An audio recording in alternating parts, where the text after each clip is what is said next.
Taman walked through the long metal corridor of Nexus Prime Station. His black suit felt tight around his shoulders.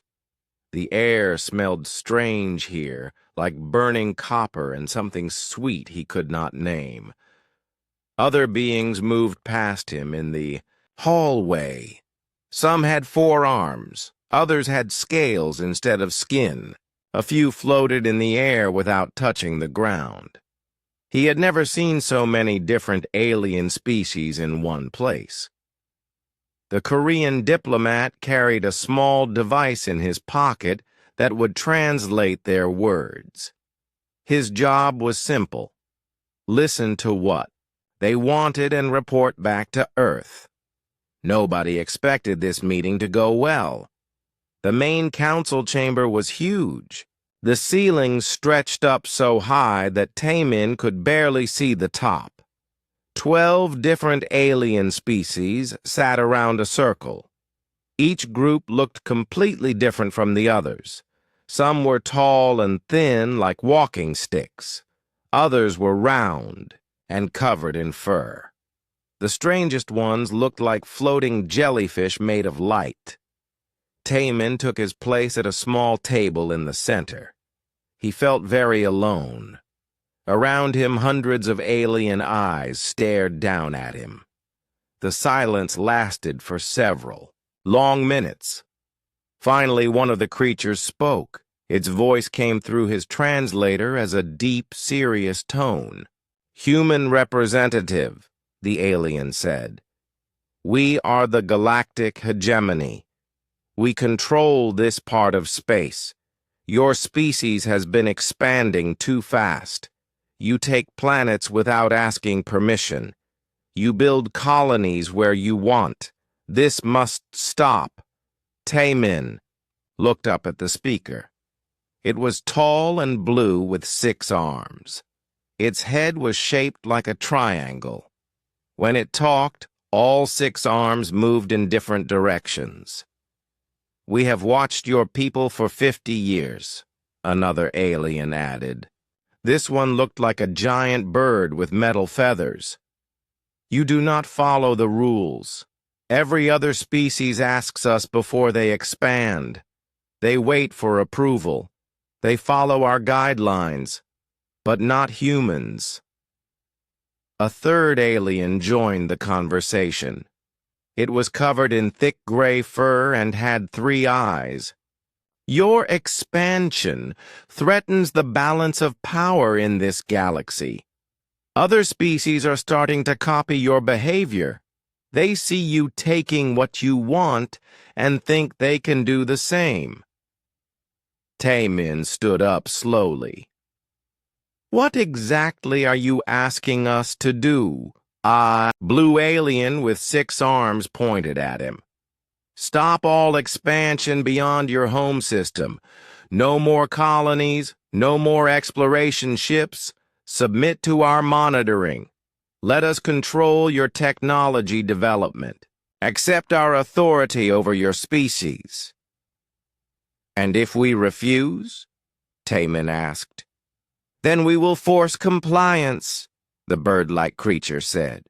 "We have done this before with other troublesome species. They learn to follow the rules. So will you." Taman thought about the message he would have to send back to Earth. He imagined telling the United Earth Council that aliens wanted to control humanity's future. The idea seemed crazy. Humans had been exploring and expanding for thousands of years. It was what they did. It was who they were. "How long do we have to decide?" he asked. 30 standard cycles, the gray, furry alien replied. "That is approximately 1 of your months. If you do not agree by then, we will take action." Meanwhile, far from Nexus Prime Station, Captain So Young stood on the bridge of her ship, the UES Defiance. She watched the live transmission from the alien meeting on her main screen. Her crew gathered around her, all watching the same feed. They want us to stop exploring? Asked her navigation officer, a young man named Dong Ho. That's impossible. We just found 3 new worlds last week. So Young looked out the front window of her ship. In the distance, she could see a blue planet covered in oceans. Her science team had confirmed it could support human life. They had already started planning where to build the first settlement. Captain, her communications officer called out. We're getting similar reports from other exploration fleets. The aliens have made this demand to all human ships. Dr. Hanul, the ship's expert on alien behavior, stepped forward. She was a small woman with short black hair and serious eyes. I've been studying their communication patterns during the meeting. These aliens are used to other species obeying them immediately. They expect quick submission. What do you think will happen if we ignore them? So Young asked. They'll probably be confused at first, Hanul replied. Most species in this galaxy seem to ask permission for everything. The concept of just doing what you want appears to be foreign to them. So? Young looked back at the transmission. Tae-min was still standing in the center of the alien council chamber, surrounded by hundreds of hostile faces.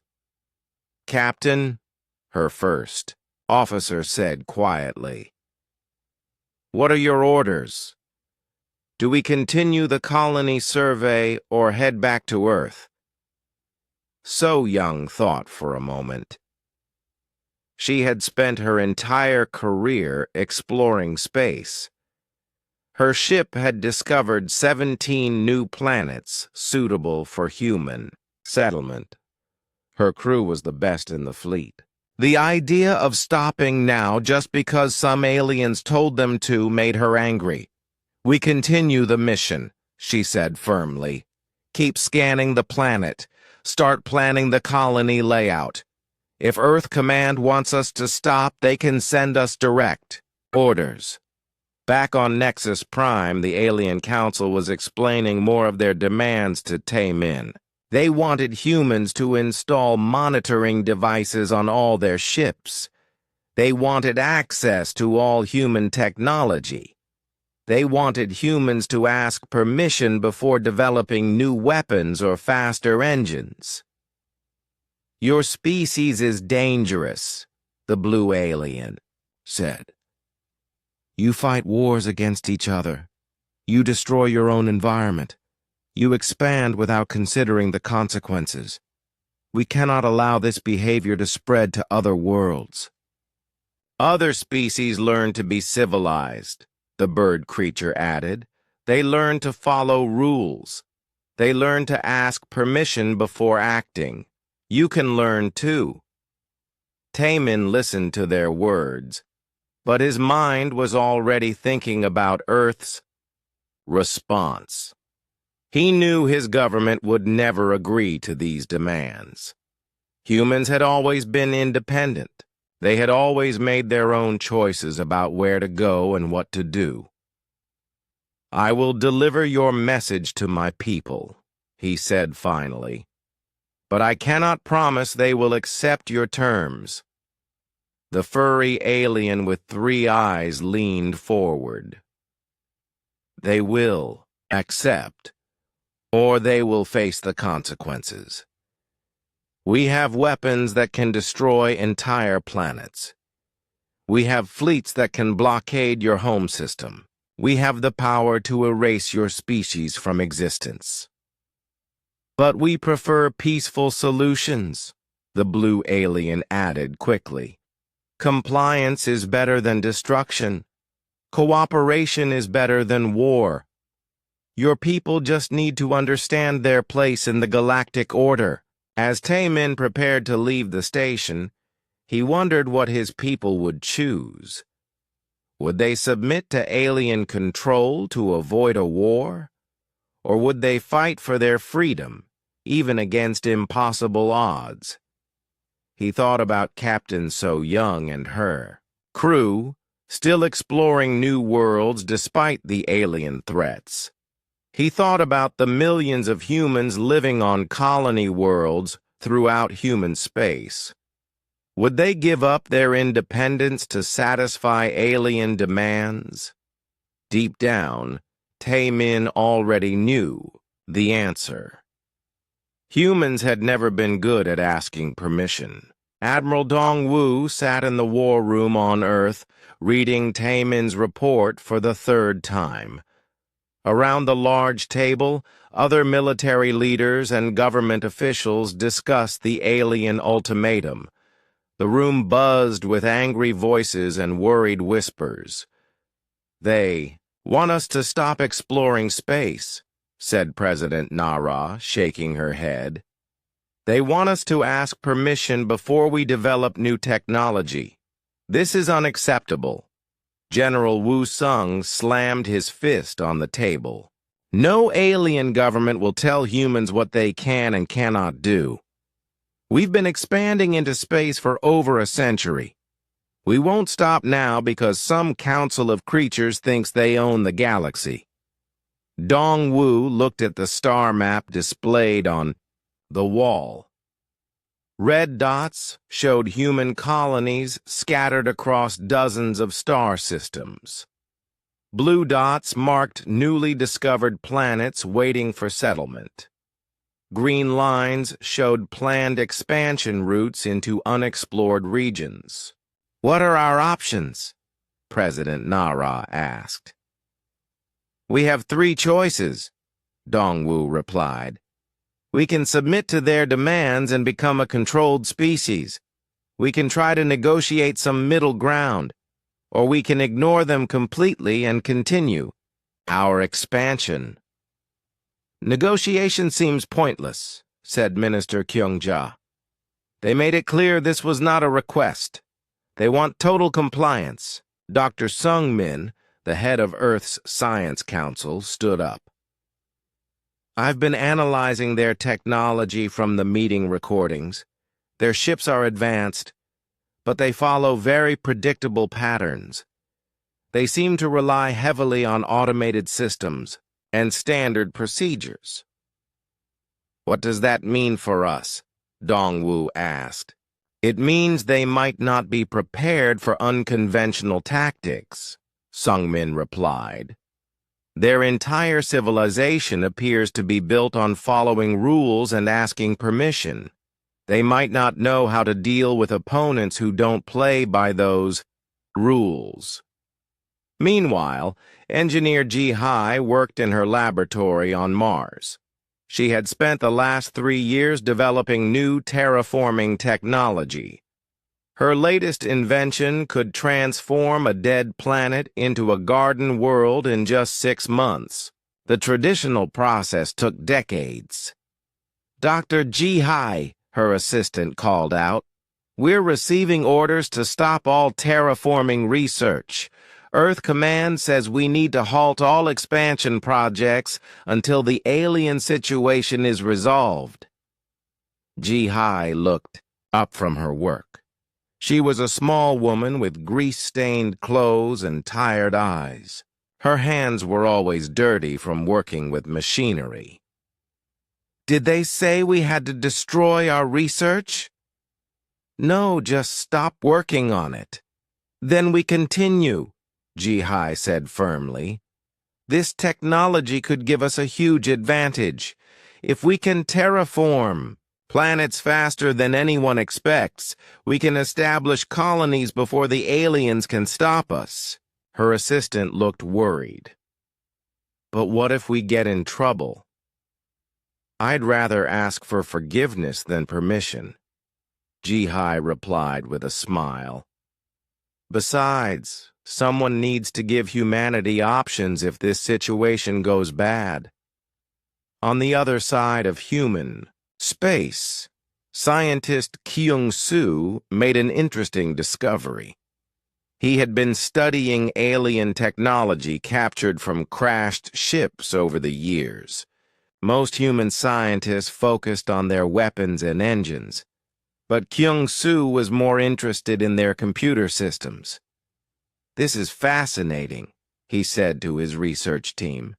"Their entire technological base appears to be built around requesting authorization from central systems. Every device, every ship, every tool asks permission before it operates." His colleague, Dr. Minsu, looked at the alien computer interface. Strange symbols flowed across the screen in patterns that seemed to repeat every few seconds. "Look at this," Kyung-soo continued. "Before their engines start, they send a request to some central authority. Before their weapons fire, they check for permission. Before they even change course, they ask if it's allowed." "That's incredibly inefficient," Minsu observed. "Human technology just works when you tell it to work. We don't ask permission from our computers." "Exactly," Kyung-soo said excitedly.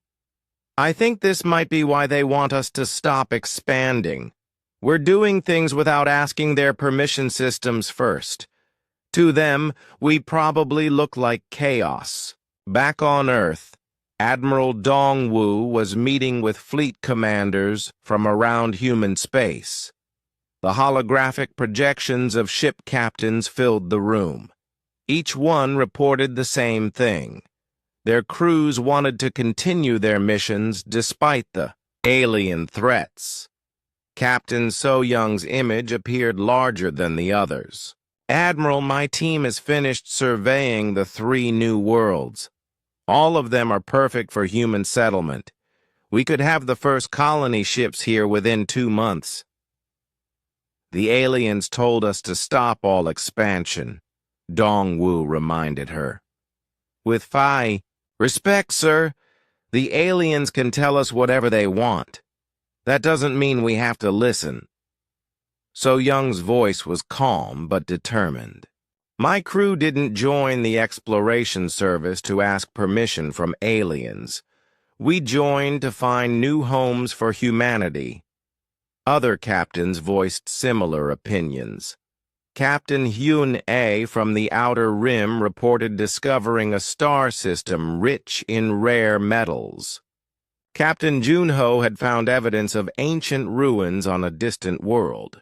Captain Yoon-young was tracking a signal that might lead to other intelligent species willing to ally with humans.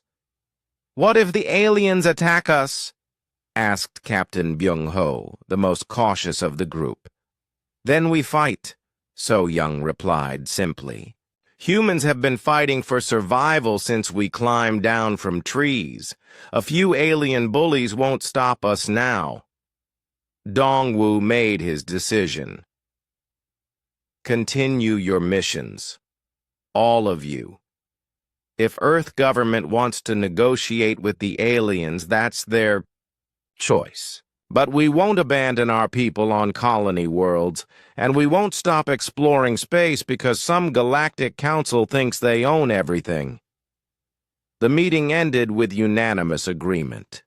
Every ship captain committed to continuing their work. Word spread quickly through the human fleet. Ignore the aliens and keep moving forward. Dr. Hanul, still aboard the UES Defiance, was studying recordings of the Alien Council meeting. She had isolated the speech patterns and body language of each species. What she found surprised her. "Captain So-young," she called out. "I think I understand why the aliens are so upset about human expansion." "What did you find?" "Every species in that council chamber shows signs of submissive behavior toward authority. When they speak, they wait for permission. When they move, they ask if it's allowed. I think their entire civilization is built on hierarchical control." So-young joined her at the science station. "And humans?" "Humans don't wait for permission. We see something we want and we take it. We see a problem and we solve it. We see an empty planet and we colonize it. To them, we must seem completely insane. Maybe we are insane, So Young said with a grin. But it's worked pretty well for us so far. As the 30-day deadline approached, human activity in space actually increased. More exploration ships launched from Earth. More colony expeditions departed for distant worlds. More research projects began developing new technologies. For aliens had wanted compliance. Instead, they got defiance. Engineer Ji Hai finished her terraforming prototype ahead of schedule. Scientist Kyung Soo discovered how to jam alien permission request systems. Admiral Dong Wu approved the largest expansion fleet in human history. On Earth, President Nara prepared humanity's official response to the galactic hegemony. The message was short and simple. Humanity declines your offer of control. We will continue to explore, expand, and develop as we see fit. If you have a problem with that, you're welcome to try and stop us. The message was sent exactly 30 days after the original ultimatum. Along with it went detailed scans of 50 new human colonies, proof that humanity had not slowed down at all. The aliens had asked for submission. Humans had given them the opposite. Now everyone would see what happened when an unstoppable force met an immovable object. Captain Wu Jin watched the alien fleet approach through his ship's main screen. 12 massive vessels moved in perfect formation toward the human colony of New Seoul. Each alien ship was 3 times larger than his defense cruiser, the UES Guardian. His small fleet of 5 ships looked tiny compared to the approaching force. "Sir, they are broadcasting on all frequencies," reported Communications Officer Jae Won. "It's the standard hegemony enforcement protocol." "Put it through," Wu Jin ordered. A mechanical voice filled the bridge. "Human vessels, you are in violation of galactic hegemony expansion laws. Withdraw immediately from this system and report to the nearest hegemony enforcement station for processing. Failure to comply will result in forced removal." Wu Jin looked around his bridge crew. They were all young, most in their 20s and 30s. Many had families living on the planet below. The colony housed over 10,000 people, including children who had been born on New Seoul and knew no other home. "Sir, what are your orders?" asked his first officer, Lieutenant Commander Da Yun. The standard military protocol in this situation was clear. Retreat when facing superior numbers. Protect civilian populations, avoid unnecessary conflict. But Wu Jin had read the reports from Earth. He knew that submitting to alien authority meant giving up everything humans had worked for in space. "Open a channel to the alien fleet," he said. "Channel open, sir." "This is Captain Wu Jin of the United Earth Ship Guardian. You are entering human territorial space without permission. You have 30 seconds to change course and leave this system." The alien response came back immediately. "Human vessel, you do not have the authority to make such demands. Stand down and prepare to be boarded for processing." Wu Jin smiled grimly. "Close the channel. All ships, prepare for battle." Lieutenant Commander Da-un stared at him. "Sir, we're outnumbered 12 to 5. Their ships are much larger than ours." "I know the odds," Wu Jin replied. "But sometimes the right thing to do isn't the smart thing to do. These aliens think we'll run away if they threaten us. Let's show them how wrong they are. The alien fleet continued its approach, following what appeared to be standard military procedures. They maintained formation, broadcast warnings, and waited for human surrender. According to their experience with other species, this was when the enemy would request terms for peaceful resolution. Instead, Wu Jin ordered his ships to attack immediately. The UES Guardian accelerated directly toward the largest alien vessel. The other human ships spread out and attacked from different angles. The aliens were caught completely off guard by the sudden assault. "All weapons, fire at will," Wu Jin commanded. "Target their engines and weapon systems." The Guardian's missiles struck the alien flagship before it could raise shields. Explosions bloomed across the enemy ship's hull. The other human vessels pressed their attacks, moving fast and hitting hard. Commander Da-Yun led a boarding party from the UES Hammer. Her team used cutting tools to break through the alien ship's hull, then fought their way inside. The aliens inside were confused and disorganized. They had expected formal challenges and negotiated boarding procedures, not humans cutting holes in their ship and shooting anything that moved. "Move, move, move," Da-Yun shouted as her team advanced through the alien corridors. The ship's interior was strange, with walls that curved in impossible directions and floors that seemed to shift beneath their feet. The aliens inside were tall, gray creatures with 4 arms and large black eyes. They carried weapons but seemed reluctant to use them. Da-Yun realized they were waiting for someone to give them permission to fight back.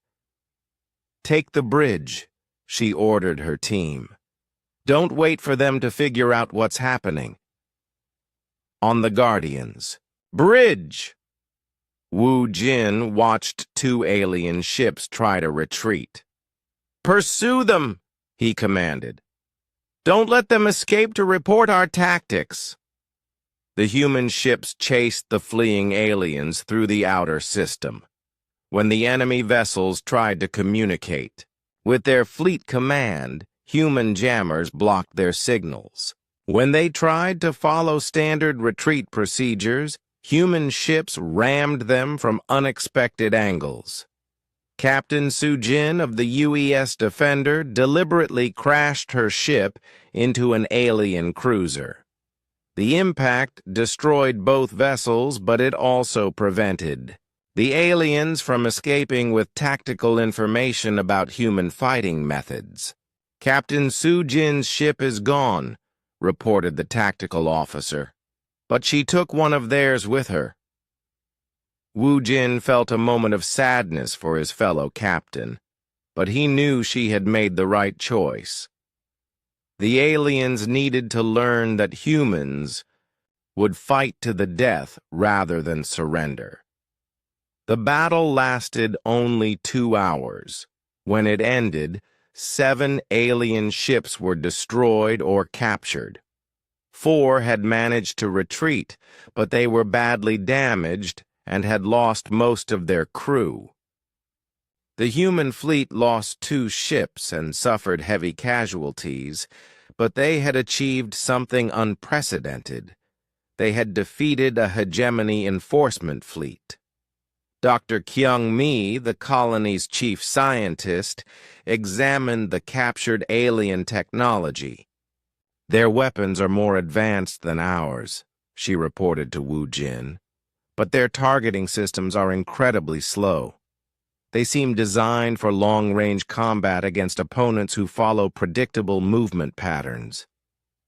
"What about their shields and armor?" "Strong against energy weapons, but vulnerable to kinetic impacts. I think they're designed to fight enemies who use similar technology and tactics. They weren't prepared for our missiles and ramming attacks." Engineer Ho Jin was studying the alien ship designs. "Captain, these vessels are built for show as much as function. Look at these elaborate decorations and unnecessary curves. I think they're meant to intimidate other species into surrendering without a fight. That explains why they were so shocked when we attacked immediately," Wu Jin observed. "They expected us to negotiate or retreat." News of the victory spread quickly through human space. Other colonies began preparing their defenses, inspired by New Sol's example. The message was clear. Humans would fight rather than submit.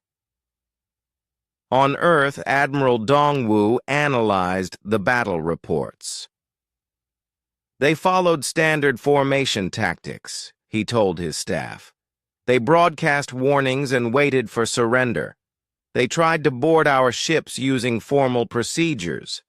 It's like they've never fought an enemy who doesn't follow their rules." General Wu Sung nodded. "This gives us a huge advantage. If all hegemony forces fight like this, we might actually have a chance." "Don't get overconfident," warned Dr. Sung Min. "They'll adapt once they understand our tactics. The next battle will be harder." But for now, humanity had proven something important. The galactic hegemony was not invincible. Their authority could be challenged. Their ships could be destroyed. Their perfect order could be disrupted by species willing to ignore the rules. Captain. So Young received word of the victory while surveying her third new planet. "The aliens thought we would run away," she told her crew. "They thought we would ask for mercy. They thought we would follow their procedures for proper defeat. Instead, we showed them what humans do when someone tries to push us around," replied her first officer. "Exactly. And now they know that compliance isn't something you can demand from humanity. If they want us to stop expanding, they'll have to destroy us completely. And we're going to make that as difficult as possible." The Hegemony Council met in emergency session after receiving reports of the disaster at New Sol. For the first time in their recorded history, an enforcement fleet had been defeated by a supposedly primitive species. "How is this possible?" demanded the blue alien with 6 arms. "The humans have inferior technology. They have fewer ships. They should have surrendered immediately." "They didn't follow standard protocols," replied the bird-like creature. "They attacked without warning. They refused to negotiate. They used suicide tactics. This behavior is completely irrational." "Perhaps," said the furry alien with 3 eyes, "we have underestimated this species. They may require a different approach." "No," the blue alien said firmly. "They require more force. We will send larger fleets. We will use bigger weapons. We will show them the cost of defying galactic order." But deep down, some members of the council were beginning to understand that they faced something they had never encountered before. A species that would rather die fighting than live under someone else's control. Engineer Yuna worked quietly in her hidden workshop on the asteroid mining station Omega-7. Around her, dozens of alien refugees watched as she demonstrated human technology. The station officially processed rare metals for the hegemony, but secretly it had become a meeting place for rebels from across the galaxy. "This is a human plasma cutter," Yuna explained to a group of orange-skinned aliens from the Kepler system. It doesn't ask permission from any central computer. You just point it at what you want to cut and pull the trigger. The aliens examined the tool with wonder. Their own equipment required authorization codes from hegemony control systems before it would function. The idea of a tool that simply worked when needed was revolutionary to them. "But how do you prevent misuse?" asked one of the creatures. Its voice was translated into Korean through Yuna's communication device. "We don't," Yuna replied with a smile. "We trust people to use tools responsibly, and if they don't, we deal with the consequences." A tall, thin alien from the Vega colonies spoke up. "On our world, we must request permission to repair our own buildings. The hegemony says it maintains order and prevents accidents." "And how's that working out for you?" Yuna asked. "Our cities are falling apart," the alien admitted.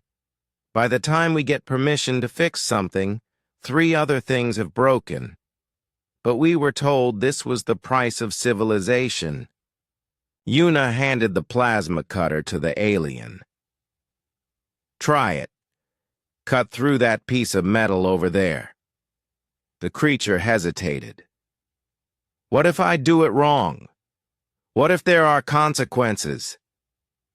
"Then you'll learn from your mistakes and do better next time. That's how humans have always operated." Meanwhile, pilot Sung-ho flew his modified cargo ship through the dangerous nebula maze, carrying supplies to rebel groups on distant worlds. His ship, the Free Spirit, was loaded with human weapons, tools, and communication equipment. "Sung-ho to base," he broadcast on an encrypted channel. "Approaching the Tau Ceti rendezvous point. No sign of hegemony patrols."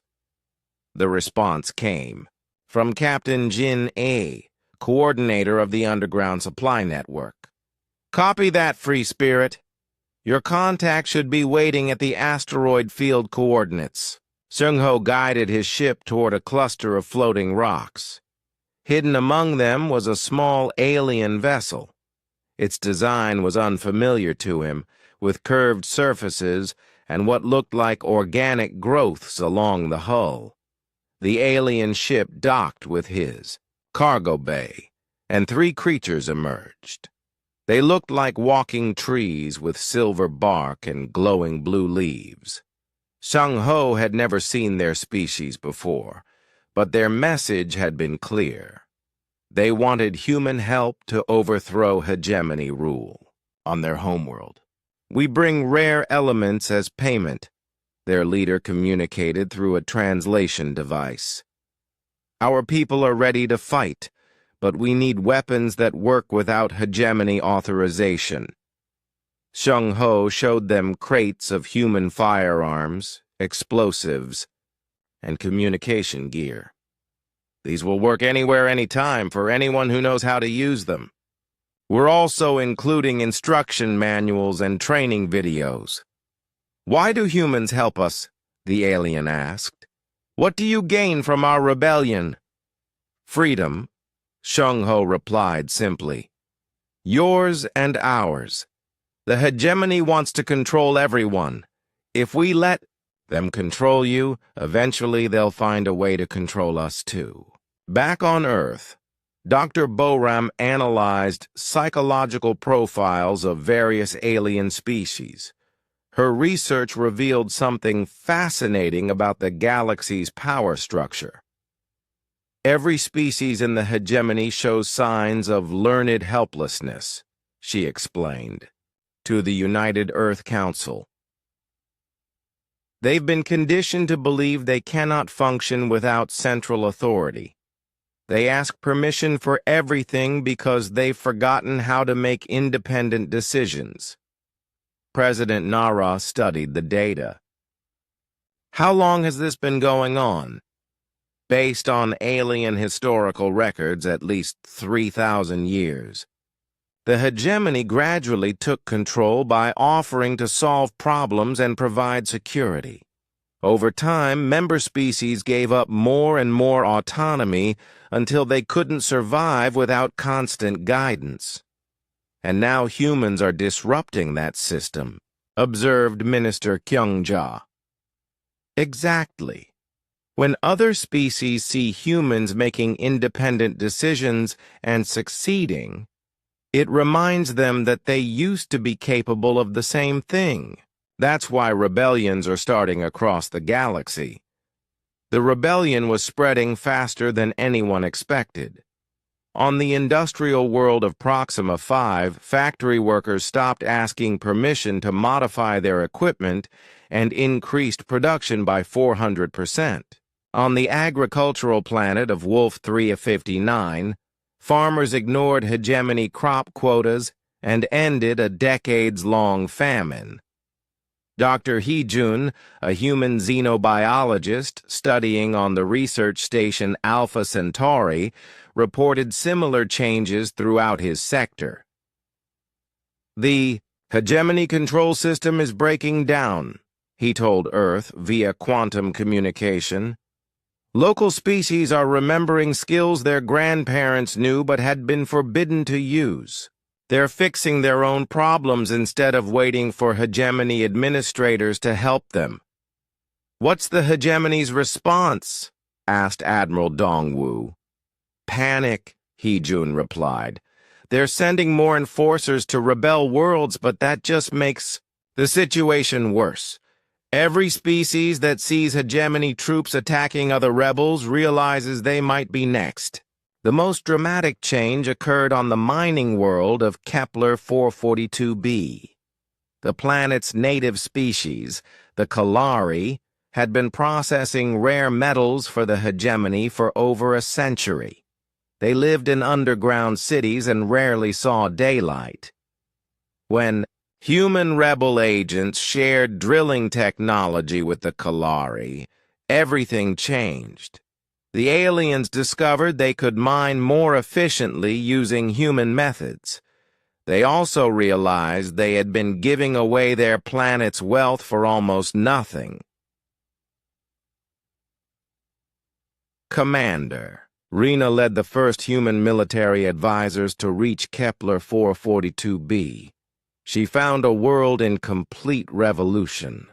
The Kalari have taken control of every mining operation on the planet, she reported to Earth. They're demanding fair payment for their resources and threatening to cut off shipments to hegemony worlds. How are they fighting? Admiral Dongwu asked. They're not fighting in the traditional sense. They're just refusing to follow orders.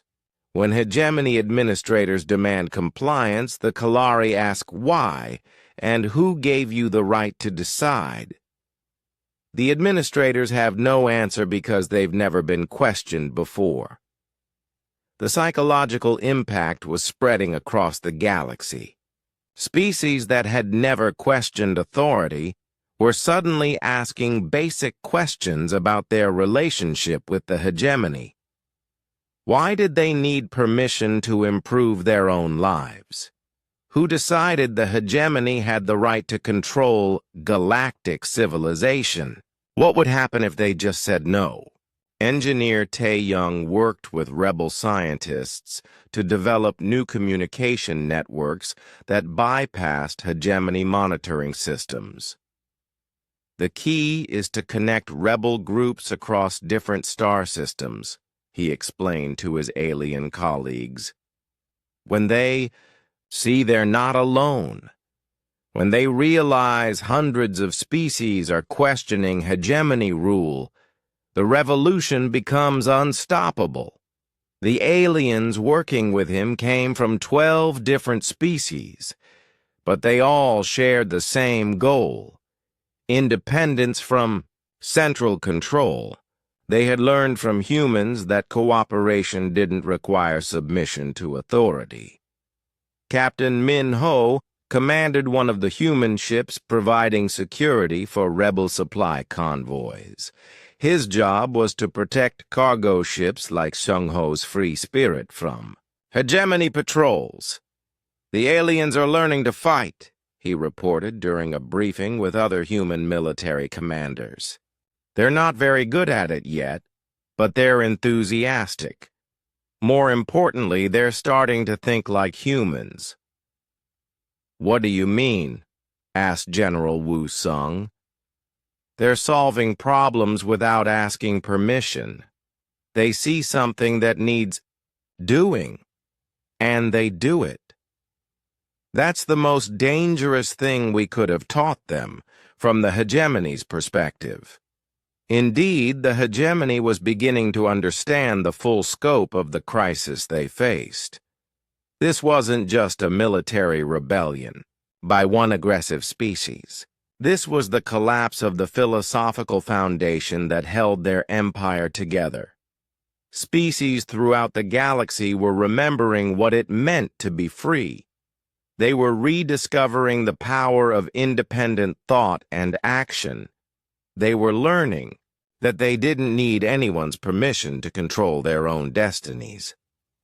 The blue alien with 6 arms addressed the Emergency Hegemony Council session. "The situation is worse than we initially calculated. It's not just the humans. 17 member species have declared independence. 43 others have stopped following standard protocols. The entire galactic order is collapsing." "How did this happen so quickly?" demanded the bird-like creature. "The humans didn't just defeat our forces," replied the furry alien with 3 eyes. "They infected other species with their philosophy. They showed them that authority is only real if you accept it." The council chamber fell silent as the full implications became clear. They weren't just fighting a war against human expansion. They were fighting for the survival of everything they had built over 3 millennia. But across the galaxy, millions of beings were learning a simple truth that humans had never forgotten. Nobody needs permission to be free. General Jae-hoon stood in the underground command center beneath Seoul, watching red warnings flash across every screen. The hegemony had mobilized their entire military force. Over 3,000 ships from 12 different species were heading toward human space. Their goal was simple: destroy Earth and end the rebellion once and for all. "Sir, our deep space sensors are picking up massive fleet movements," reported Intelligence Officer Yoon-soo. "They're coming from every direction. The largest group is approaching from the Vega sector." Jae-hoon studied the tactical display. Humanity had less than 200 ships capable of interstellar combat. Even with their new allies, they were outnumbered 15-1. According to every military textbook ever written, this battle was already over. "What's our current defense status?" he asked. "All human colonies have been evacuated to fortified positions," replied Colonel Yun-kyung. "Our fleet is concentrated in 3 groups around Earth, Mars, and the outer system defense platforms. Civilian evacuation from Earth is 60% complete. And our allies? Rebel forces from 47 species have committed ships to the defense. Most are converted cargo vessels and mining ships, but they're armed and ready to fight." Jae-hoon nodded. The rebel aliens had surprised everyone with their determination. Species that had never fought a war in their recorded history were now volunteering for suicide missions against the hegemony. Meanwhile, scientist Yoon-ji worked frantically in her laboratory on Luna. She had been developing what she called stubborn technology, systems that simply refused to be controlled or destroyed by conventional means.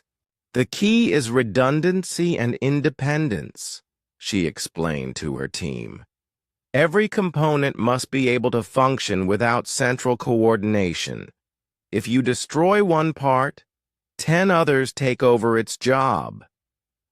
Her latest creation was a defensive grid that surrounded Earth. Each satellite was small and appeared harmless, but they were programmed with one simple instruction: prevent anything hostile from reaching the planet below. Dr. Yunji, her assistant, called out. The first hegemony ships have entered the outer system. They're launching planet-killer weapons at Earth. Perfect timing, Yunji replied with a grim smile. Let's see how they handle our stubbornness. The massive weapons fired by the hegemony ships were designed to crack planetary crusts and boil away atmospheres. They had destroyed dozens of rebellious worlds over the centuries. But as they approached Earth, something strange happened. Unji's satellites didn't try to block the weapons.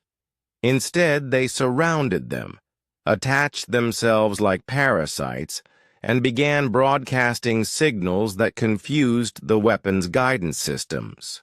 The planet killers started targeting each other instead of Earth. Sir, the enemy weapons are malfunctioning, reported the tactical officer. They're exploding in space, nowhere near their intended targets. Jae-hoon allowed himself a small smile. Order all fleet units to advance. If the hegemony wants a fight, let's give them one they'll never forget. Captain Yun-woo commanded the UES Indomitable, the largest ship in the human fleet. His orders were simple but insane. Ram the hegemony command ship and create enough confusion for smaller vessels to escape. Captain, we're approaching the enemy formation, reported his navigation officer. Their flagship is dead ahead. Hyun-woo looked around his bridge. His crew was young, most of them volunteers who had joined the fleet after the war began. They knew this was a one-way mission, but none of them had asked to be transferred to safer assignments. All hands, prepare for ramming speed, he announced, over the ship's communication system. It's been an honor serving with all of you. Let's show these aliens what humans do when they threaten our home. The Indomitable accelerated toward the massive hegemony flagship. The alien ship was 5 times larger and mounted weapons that could destroy entire cities. But it was not designed to deal with enemies who used their ships as weapons. Sir, the aliens are broadcasting surrender demands, reported the communications officer. Ignore them, Hyun-woo replied. Full power to engines, all weapons, continuous, fire on their command center. The human ship struck the alien flagship like a missile. The impact sent shock waves through both vessels. The hegemony ship's hull cracked and began venting atmosphere. Its command systems failed, leaving the entire alien fleet without central coordination. Commander Da-eun led her boarding teams through the breach created by the ramming attack. Her soldiers fought their way through the alien ship's corridors, capturing key systems and planting explosive charges. Move fast, she ordered her troops. This ship won't hold together much longer. The aliens inside the flagship were in complete panic. They had never experienced combat like this before. Their protocols called for formal challenges, negotiated boarding procedures, and structured surrender ceremonies. Instead, they faced humans who cut through walls, ignored their surrender offers, and fought like demons in every compartment. Back in the Luna laboratory, Dr. Yunji was coordinating the planet's defenses while monitoring the space battle. Her satellites were performing perfectly, turning the hegemony's own weapons against them. Dr. Yunji, the enemy is launching boarding pods at our defense stations, her assistant warned. Let them come, she replied. I've programmed our systems to be very unfriendly to unauthorized users. The hegemony boarding teams found themselves trapped in defense stations that actively fought against them. Doors refused to open.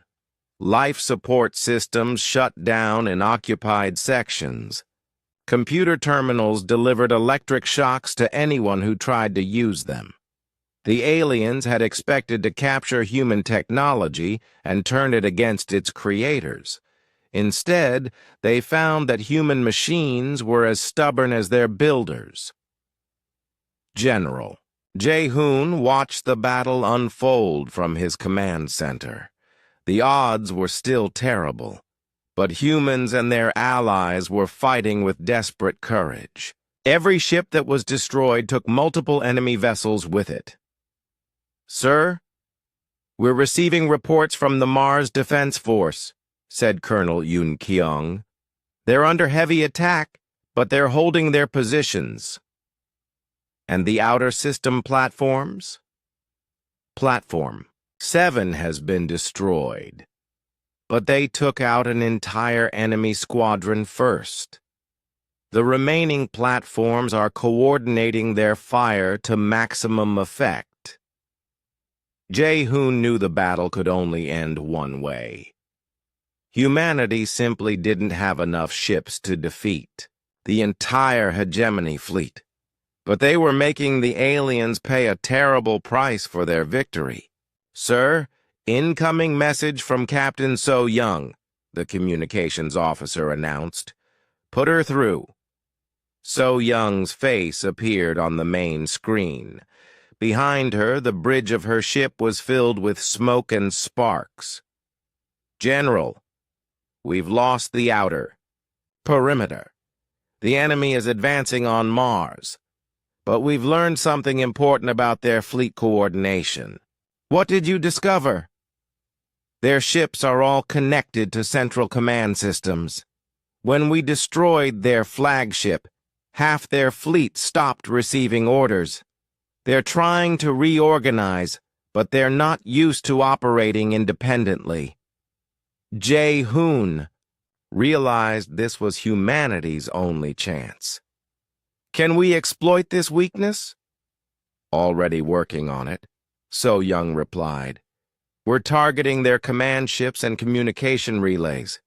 Every time we knock out a control node, more of their ships become ineffective. The battle continued for 18 hours.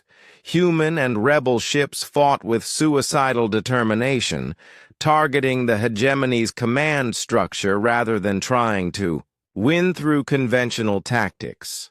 Captain Mingyu led a squadron of fighter craft in attacks on alien communication arrays. His pilots flew their small ships directly into enemy sensor dishes and communication towers, destroying themselves but crippling the hegemony's ability to coordinate their forces. Dr. Yong-ho, working on a research station near Jupiter, developed a computer virus that infected hegemony authorization systems. Once inside their networks, the virus made every alien ship ask for permission before taking any action, and then denied that permission. As dawn broke over Earth, the impossible had happened. The hegemony fleet was retreating. They had lost over half their ships and most of their command structure. The survivors fled toward their home territories, carrying news of their defeat to the council chambers. General Jae-hoon emerged from his bunker to see the sun rising over a scarred but undefeated planet. Human ships limped back to their bases, damaged but victorious. The rebellion had survived its greatest test. Sir, we're receiving surrender offers from hegemony forces throughout the galaxy, reported Colonel Eun-kyung. It appears their entire command structure has collapsed. Jae-hoon looked up at the sky, where the debris of the great battle still glowed like falling stars. Humanity had faced annihilation and refused to surrender. They had shown the galaxy that freedom was worth any price. Send a message to all human forces and our allies, he ordered. The war is not over until every being in this galaxy has the right to choose their own destiny. We didn't fight just to survive. We fought to ensure that no one would ever again need permission to be free. Ambassador Mi Young walked through the halls of the new Galactic Assembly building on the neutral world of Haven. The structure was nothing like the old Hegemony Council chambers. Instead of towering walls designed to intimidate, the building was open and welcoming. Representatives from over 200 species moved freely through the corridors, talking, arguing, and making deals without asking anyone's permission. "Ambassador Mi Young," called out a familiar voice.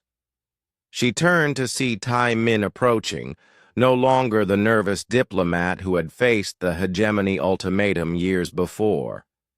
Now he served as humanity's chief negotiator in the new galactic order. How? "Are the trade negotiations going?" Mi-young asked. "Better than expected," Taemin replied with a smile. "The Kalari Mining Consortium just agreed to exchange rare metals for human terraforming technology. The vegan agricultural cooperatives want to trade food for our manufacturing equipment. Everyone's learning to deal directly with each other instead of going through central authorities." Mi-young nodded. The transformation of galactic civilization had been dramatic and sometimes chaotic. Without the hegemony's controlling influence, species were free to interact, compete, and cooperate as they chose. Some found the freedom overwhelming, but most thrived in the new environment. "Any problems with the transition?" she asked. "A few. Species are having trouble adjusting," Taemin admitted. "The Centaurian Republic is still trying to get someone to tell them what they're allowed to do. We've been working with them to develop independent decision-making skills." Engineer Sang-min had established the first human-led trade network, connecting dozens of star systems through direct commerce rather than regulated exchange. His ships carried goods, technology, and ideas across the galaxy without requesting authorization from any central authority. "The key is simple," he explained to a group of alien entrepreneurs on the trading station New Horizon. "You have something people want. You trade it for something you want. No permits required, no permission needed, no bureaucrats deciding what's fair." The aliens around him represented 7 different species, all eager to learn human business. Methods. They had spent generations following hegemony economic regulations that limited trade and controlled prices. Now they were discovering the power of free market economics. "But what prevents fraud or unfair deals?" asked a purple-skinned alien from the Sirius system. "Competition," Sang-min replied. "If someone cheats their customers, those customers go elsewhere. If someone provides good value, they get more business. The market regulates itself better than any government ever could." A tall, thin alien with crystalline skin spoke up. "On our world, we had to request permission to change our prices. Sometimes it took months to get approval. By then, market conditions had changed completely. Now you can adjust prices immediately based on supply and demand, Sang-min explained. You can respond to customer needs instantly. You can innovate without waiting for approval from committees who don't understand your business. Captain Hee-jin commanded the first joint exploration mission in galactic history. Her ship, the UES Pioneer, carried crew members from 15 different species as they ventured into unexplored regions beyond the old hegemony borders. Captain, we're detecting artificial structures in the next system, reported her science officer, a four-armed alien named Rixtel from the Tau Ceti colonies. Any signs of intelligent life? Hye-jin asked. Negative. The structures appear to be automated defense platforms, but they're not responding to our communications. Dr. Won Seok, the mission's xenoarchaeologist, studied the sensor readings. These look like hegemony-era installations, probably left here to prevent exploration beyond their controlled territory. Standard procedure would be to request permission to investigate, observed Lieutenant Zorka, a reptilian alien who had recently joined the human fleet. We don't do standard procedure, Hee-jin replied with a grin. We're humans. We investigate whatever we want to investigate. All ships advance to scanning range. If those platforms try to stop us, we'll deal with them. The exploration fleet moved forward, despite the alien warnings and automated threats. When the defense platforms activated and demanded authorization, codes, the human ships simply ignored them and continued their mission. The platforms are powering weapons, reported the tactical officer. Then we'll have to remove them, Hee-jin decided. All ships, prepare for combat. Show these ancient machines what we think of their no trespassing signs. Back on Earth, President Nara met with representatives from the Free Worlds Alliance, a loose confederation of species that had embraced human-style independence. The meeting was unlike any diplomatic gathering in galactic history. The Andromedan Trade Union wants to establish a shipping route through our territory, reported Trade Minister Kyung-ja. They're offering favorable rates and technology exchange. Do we need their route? President Nara asked. Not particularly. We have our own shipping networks. Then negotiate from strength. If they want access to our space, they need to offer something better than favorable rates. This was the new reality of galactic politics.